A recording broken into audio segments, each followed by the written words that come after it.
How to fix TikTok message problem. Hello guys, in this short tutorial I'm gonna show you how to fix TikTok message problem in less than 1 minute. So first thing you have to do, open the settings on your phone and then scroll down, go to the apps manager. On this page you will find all the apps that you have on your phone, so you have to wait a few seconds. It will start loading like this, and after that you have to scroll until you find the TikTok app and click on it like this.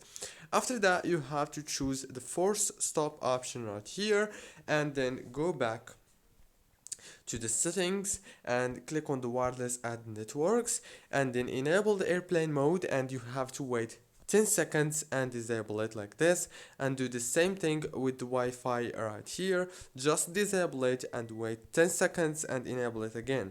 That's it guys, don't forget to like, subscribe. Thank you for watching this tutorial.